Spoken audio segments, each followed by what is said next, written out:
Welcome to kitchen spark. இன்றைக்கி நம்ம சேனலில் என்ன பார்க்க போகிறோன்னு கேட்டிங்கன்னா, நாம் இன்றைக்கி உருளைக்கிழங்கு வச்சு தாங்க டிஷ் செய்ய போகிறோம். உருளைக்கிழங்குனா பொதுவாக எல்லாத்துக்குமே ரொம்ப ரொம்ப பிடிக்கும்.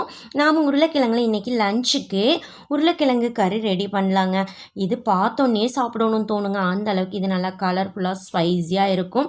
குழந்தைகள்லாம் நல்லா விரும்பி சாப்பிடுவாங்க. இந்த உருளைக்கிழங்கு கறியை நாம் எப்படி செய்யலான்னு பார்க்கலாம். அதுக்கு முன்னாடி இன்னும் நீங்கள் நம்ம சேனலை சப்ஸ்கிரைப் பண்ணாமல் இருந்தீங்கன்னா சப்ஸ்கிரைப் பண்ணிடுங்க. அப்படியே பக்கத்தில் இருக்கிற பெல்லைக்கான கிளிக் பண்ணிடுங்க. அப்போ தான் நம்ம போடுற வீடியோஸ் எல்லாமே உங்களுக்கு உடனுக்குடனே நோட்டிஃபிகேஷனில் வரும். வாங்க எப்படி ஸ்பைஸியான உருளைக்கிழங்கு கறியை செய்யலான்னு பார்க்கலாம். ஃபஸ்ட்டு நாம் அதுக்கு ஒரு கடாய் எடுத்துக்கலாங்க. நல்லெண்ணெய் எடுத்துக்கோங்க. உருளைக்கிழங்கு கறிக்கு ரொம்ப ரொம்ப டேஸ்ட்டாக இருக்கும். ஒரு 3 டேபிள் ஸ்பூன் அளவுக்கு எடுத்துட்டு எண்ணெய் காஞ்சதுக்கப்புறம் 1 டீஸ்பூன் அளவுக்கு கடுகு தாளிச்சிக்கலாங்க. கடுகு பொரிஞ்சதுக்கப்புறம் 1 டீஸ்பூன் சீரகம், ஒரு 1/2 டீஸ்பூன் அளவுக்கு வெந்தயம் எடுத்துக்கலாம். நல்ல டேஸ்ட்டு கொடுக்கும். நெக்ஸ்ட்டு பார்த்தீங்கன்னா ஒரு கொத்து கருகாப்பிலை இலை எடுத்துக்கலாம். ஒரு 3 காஞ்ச மிளகாய் எடுத்துக்கலாங்க. அப்புறம் இதில் பொடியாக பார்த்தீங்கன்னா சீவி இருக்கிற இஞ்சி அது கொஞ்சம் எடுத்துட்டு, பூண்டும் பார்த்தீங்கன்னா இந்த மாதிரி பொடியாக கட் பண்ணியிருக்கோம். ஒரு 10-20 பல் பூண்டு எடுத்துக்கலாங்க. நல்லா டேஸ்ட்டாக இருக்கும். பூண்டு ஆட் பண்ணிங்கன்னா இதை நல்லா எண்ணெயில் வதக்கி விட்டுருணுங்க. பூண்டும் பார்த்தீங்கன்னா இஞ்சியும் நல்லா எண்ணெயில் வதங்கினா தான் உங்களுக்கு டேஸ்ட்டு கொடுக்கும். ஸோ நல்லா வதக்கி விட்ருங்க. நல்லா வதங்கட்டும். பாருங்கள், இந்த ஸ்டேஜில் எண்ணெயிலேயே கொஞ்சமாக பெருங்காயத்தூள் ஆட் பண்ணிக்கலாங்க. ஆட் பண்ணிவிட்டு அதுவும் கொஞ்சம் நல்லா மிக்ஸ் பண்ணி விட்றணும்.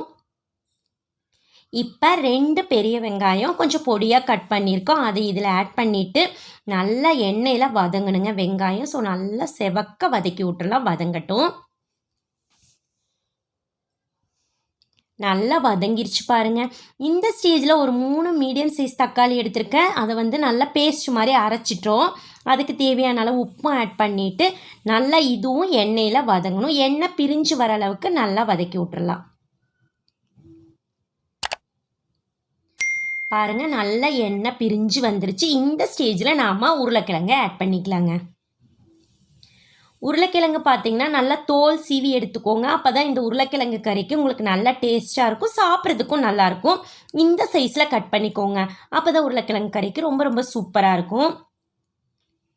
இப்போ அடுப்பை நீங்கள் லோ ஃப்ளேமில் வச்சுட்டு நல்லா மிக்ஸ் பண்ணி விட்டுறலாங்க. நல்லா மிக்ஸ் ஆனதுக்கப்புறம் இப்போ மசாலா ஆட் பண்ணிக்கலாம். கொஞ்சமாக பார்த்தீங்கன்னா மஞ்சத்தூள் எடுத்துக்கலாங்க. அப்புறம் 1 டீஸ்பூன் அளவுக்கு சீரகத்தூள் எடுத்துக்கலாம். அப்புறம் ஒரு 2 டீஸ்பூன் அளவுக்கு பார்த்தீங்கன்னா மல்லித்தூள் எடுத்துக்கலாங்க. நெக்ஸ்ட்டு பார்த்தீங்கன்னா காரத்துக்கு ஏற்ப 1 டீஸ்பூன் அளவுக்கு மிளகாத்தூள் ஆட் பண்ணிக்கலாம். அப்புறம் உங்களுக்கு ஒரு 2 டீஸ்பூன் அளவுக்கு குழம்பு மிளகாத்தூள் எடுத்துக்கோங்க. உருளைக்கிழங்கு கறிக்கு குழம்பு மிளகாத்தூள் ரொம்ப ரொம்ப டேஸ்ட்டாக இருக்கும். இந்த குழம்பு மிளகாத்தூள் நம்ம கிச்சன் ஸ்பார்க் வீடியோவில் இருக்குது. நீங்கள் வேணும்னா நீங்கள் டிஸ்கிரிப்ஷனில் லிங்க் கொடுக்குறோம், நீங்கள் பார்த்து தெரிஞ்சுக்கலாம். இப்போ இவ்வளோதாங்க மசாலு. நாம் இது எல்லாம் கொஞ்சம் நல்லா எண்ணெயில் வதக்கி விட்டுறலாம். அடுப்பு லோ ஃப்ளேம்லேயே இருக்கட்டும்.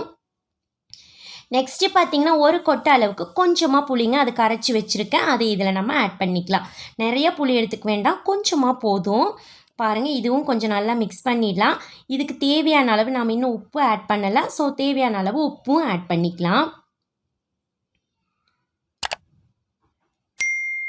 பாருங்கள், தேவையான அளவு உப்பு ஆட் பண்ணிவிட்டு இதை ஒரு தடவை மிக்ஸ் பண்ணிவிட்டு, உங்களுக்கு கிரேவி ரொம்ப நல்லா திக்காக வேணும் அப்படின்னு நினச்சிங்கன்னா நீங்கள் தண்ணி கம்மியாக ஆட் பண்ணிக்கோங்க. கொஞ்சம் கிரேவி தண்ணி மாதிரி வேணும்னா நீங்கள் தண்ணி நிறையா ஆட் பண்ணிக்கலாம். நான் கொஞ்சம் திக்காக வேணுங்கிறதுக்காக கொஞ்சம் தண்ணி கம்மியாக தான் ஆட் பண்ணியிருக்கேன்.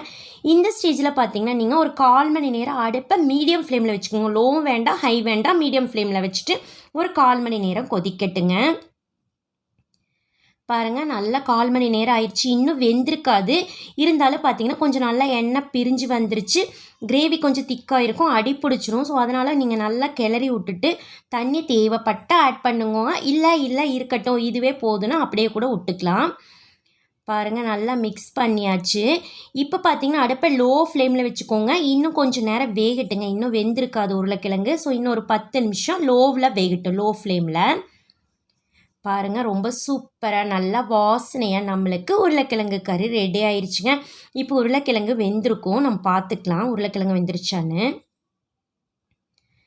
பாருங்கள், இந்த மாதிரி நான் ஒரு ஸ்போர்க்கில் குத்தி பார்க்குறேன். நல்லா உள்ளே போயிடுச்சு பாருங்கள், ஈஸியாக. ஸோ நல்லாவே வெந்துருச்சுங்க. இப்போ நம்மளுக்கு ஸ்பைஸியான கலர்ஃபுல்லான உருளைக்கிழங்கு கறி ரெடி ஆயிடுச்சுங்க. இப்போ நம்ம வாசனைக்காக கொஞ்சமாக கொத்தமல்லி இலை போட்டுட்டு நாம் ஒரு மிக்ஸ் பண்ணிவிட்டு இறக்கிக்கலாம். அவ்வளோதாங்க. ரொம்ப சூப்பராக நம்மளுக்கு உருளைக்கிழங்கு கறி ரெடி ஆயிடுச்சுங்க. இப்போ இது சர்வ் பண்ணுறதுக்கு நம்மளுக்கு தயாராகிடுச்சு. நம்ம ஒரு பவுலுக்கு மாற்றிக்கலாங்க. பாருங்கள், பார்த்தாலே சாப்பிடணும் போல் தோணுங்க. அந்த அளவுக்கு இது ரொம்ப ரொம்ப டேஸ்ட்டாக இருக்கும், கலர்ஃபுல்லாக இருக்கும், நல்லா ஸ்பைஸியாகவும் இருக்குங்க. இது ஒயிட் ரைஸுக்கும் நல்லாயிருக்கும், சப்பாத்திக்குமே இது ரொம்பவும் சூப்பரான சைட் டிஷ்ங்க. ஸோ நீங்கள் ஒரு முறை உருளைக்கிழங்குல இந்த மாதிரி ட்ரை பண்ணி பாருங்கள். ட்ரை பண்ணி பார்த்துட்டு எப்படி இருக்குதுன்னு மறக்காமல் கமெண்ட் பண்ணுங்கள். உங்களுக்கு இந்த வீடியோ பிடிச்சிருந்ததுன்னா உங்கள் ஃப்ரெண்ட்ஸுக்கெல்லாம் ஷேர் பண்ணுங்கள், லைக் பண்ணுங்கள். மறக்காமல் கிச்சன் ஸ்போக் சேனலுக்கும் சப்ஸ்கிரைப் பண்ணுங்கள். மீண்டும் சந்திக்கலாங்க நாளைக்கு இன்னொரு புது ரெசிபியோட. அது வரைக்கும் நன்றி.